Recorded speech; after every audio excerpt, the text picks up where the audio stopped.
Does your dog beg when you're eating food at the table? Or you're sitting down on the sofa and you're trying to have a snack and he thinks the snack's for him? If so, stay tuned and we're going to talk about it in today's behavior chat. Thanks for joining our chat today, and if you're new to my channel, please hit the subscribe button and click that bell icon and you'll be notified every time I upload a new video. Full disclosure, Dexter's quite the little beggar. Second disclosure, I'm a human just like you are. Now I know exactly why Dexter begs, and I know exactly how to change that behavior. But as a human being, we get to choose what's important to us to change and to fix, and which behaviors we feel comfortable enough leaving alone. Because training takes time, it takes commitment, and the biggest thing for this behavior is it takes compliance on all family members. And that's where our home kind of falls apart. Now with behavior and dog training, there's obviously going to be behaviors that really need to be addressed for your dog's safety, for your safety, for other people's safety, for the mental well-being of your dog, for the mental well-being of your home. But then there's behaviors that, you know, it's not doing anyone any harm. We have good management in the house, so it's not becoming an issue. And it's going to be totally up to you as to whether or not you want to change that behavior and work through the training sessions or live with it. And that's your choice. But if you choose to live with it and not do the training involved, then I don't think you can complain about the behavior because you're letting it happen. So that means when my family goes, oh, he's begging, or oh, Dexter, why are you doing that?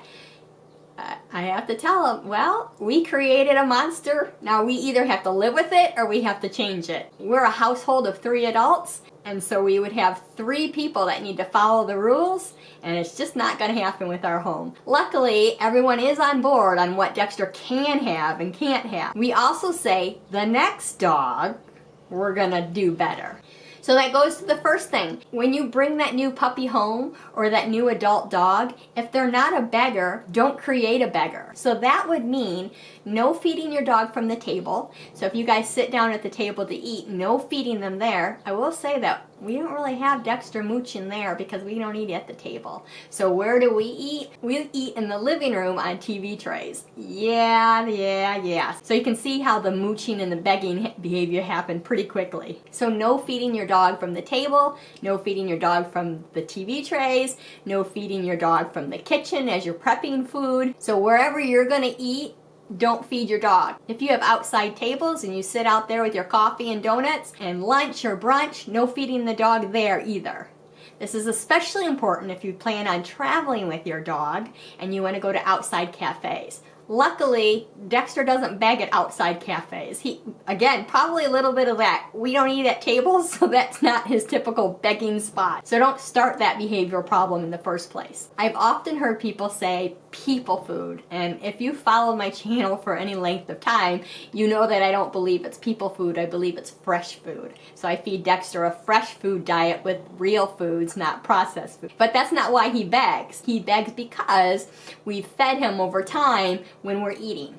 That's why he begs. If you want to give your dog a fresh bite of apple or a fresh bite of pear, even if it is your apple or your pear, you're going to reserve that for later. Use it not during the time you're eating. You can use it as a training treat that you set aside for later, or put it in his bowl or his toy that you fill with snacks, but it's just not when you're eating. So it's not, I'm eating this pear and I'm going to give you a bite. I'm eating this pear and I'm going to give you a bite at the end. That's where our mistake is with Dexter. So again, in order to change that behavior, if we had everyone on board, we would have to stop that behavior cold turkey. And it has to be an all or nothing thing. So dogs and us play the lottery. So if Dexter got 1 bite of pear, and I'm just using pear as an example because that happens to be over there in the kitchen. But if Dexter gets 1 bite of pear once a week, or every other week, then he's going to keep trying because he knows that someday it's going to pay off.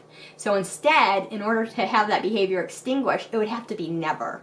And that means if he snorts, he's a snorter. If he snorts, if he paws, any of those, or barks, not that he barks, but any of those behaviors, we would have to ignore. So we would have to go, I don't see you, you're an invisible dog, you're definitely not going to get this food. And if we ignore that behavior consistently all the time, everybody, it will go away. Sure, he's 11 and he's had a lot of experience, so it'll take a while, but it will eventually go away. Now, if you already have that beggar in that situation, or if you're eating at the dining room table, you can start off by just completely ignoring the dog, and then you wouldn't want him hovering around where you're eating. So if I'm sitting at the dining room table and Dexter's free, and I want to eat and not have Dexter beg, I have to first go, where is it okay for him to be? What am I going to accept?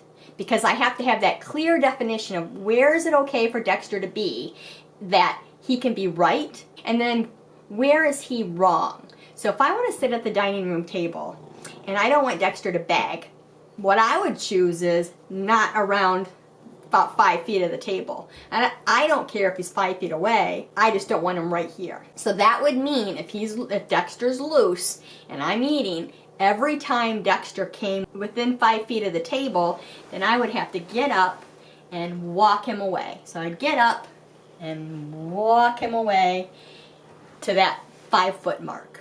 It's always easiest too if your dog already has something like a bed or a blanket or a location in the house that he's kind of used to. So Dexter does actually have a location over in the living room, which is that way for us, that he sleeps on, that he has his Yappy Hours on, which we'll actually talk about here in a minute too, that he's accustomed to being there. So in reality, even though I just said 5 feet away, I think if I were to do this, I'd probably lure him over to that spot. The other option is that you could just go, let's have a confinement system.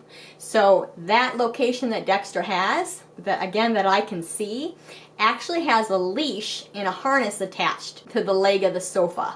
So I can actually attach Dexter, we call it tethering. I can tether Dexter to that sofa leg and he'll lay on his blanket and I can see him, so there's no danger that he's going to hurt himself. I would never have a dog tethered where you can't physically see them to make sure that they're safe. But I could keep him there, that way he's not at the table. So I don't have to get up every minute when he walks close to the table. And if he's noisy, which he might be at the beginning, he might do a little snorting or a little pawing, then you would ignore that. So we want to ignore the behavior we don't like in that situation. So not telling him no, not telling him quiet, not looking at him, not giving him devil eyes. Invisible dog. So he's over there making noise, he's an invisible dog. Now remember, this is the training part. This is the part that's not going to be enjoyable, but it's the part that you would need to do to teach them this new behavior. And for dogs that have a lot of begging experience, like Dexter, then it might take a while. Now that said, with Dexter, he also has a lot of tethering and sleeping experience over there in that spot, which is why that second thought process of mine was that would probably be a good spot, because he knows he's going to settle when he's in that spot. So he would end up falling asleep pretty quickly. And when I can think back, the Thanksgiving and Christmas dinners that we actually sit here for 2 times a year, and I do that with Dexter, he settles down pretty quickly. Again, because he knows that over the past 11 years, that's kind of his settle spot. You could also do a baby gate. So depending on how your house is set up, you can baby gate them outside the area. You can put them in their bedroom. You can put them in their crate. That way, again, they're not part of that dinner eating routine. One thing that I do with Dexter that I might not do with the next dog, he tends to get his Yappy Hour snacks when we eat. And if you recall, his Yappy Hour snacks are part of his daily nutrition, so it's something that he needs to get every day. What I think I unintentionally taught him with that is that when we eat, he gets a treat. Although I still want him to have his Yappy Hours, I might rethink this and go ahead and give him his Yappy Hours at other times when I'm not eating. That way, he's not thinking, they eat, I eat. They eat, I eat. Instead, I'd rather him think they eat, oh well, I'm not getting food. So maybe us 3 adults need to sit down and have a serious chat to figure out if we're prepared to stop Dexter's begging behavior. One other thing to think about is to make sure that you're giving your dog plenty of mental and physical exercise so that their needs are met. This can be especially important when you're having a big party or a gathering like Thanksgiving dinner or a Christmas dinner. Make sure you do a little extra play and games, and that will also help with that begging behavior. When our dog's needs are met, both mentally and physically, other behavior problems lessen. They're not going to fix themselves. So if anyone tells you that exercising your dog and playing with your dog is going to get rid of a behavior problem, probably not. It's definitely going to help your progress and it'll probably speed up your dog's learning and his ability to actually understand what it is that he's doing. So remember, patience and consistency. Consistency, consistency, consistency. Just because I'm a dog trainer and I know what to do doesn't mean that we do it. Dexter's a dog and he learns just like your dogs. If you felt this video was helpful, please hit the thumbs up. Don't forget to subscribe to my channel and click the bell icon and you'll be notified every time I upload a new video. If you want to dive deeper into your dog's behavior, training, and care, you can check out my private Patreon page. The link is below. This behavior talk was actually a suggestion by one of my viewers. You can post your questions in the community forum on my YouTube page. Until next time, remember to pause and enjoy life, and I'll see you in the next video.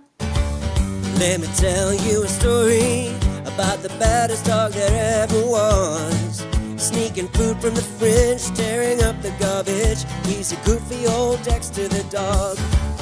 He's a bad Dexter the dog, the baddest pup that there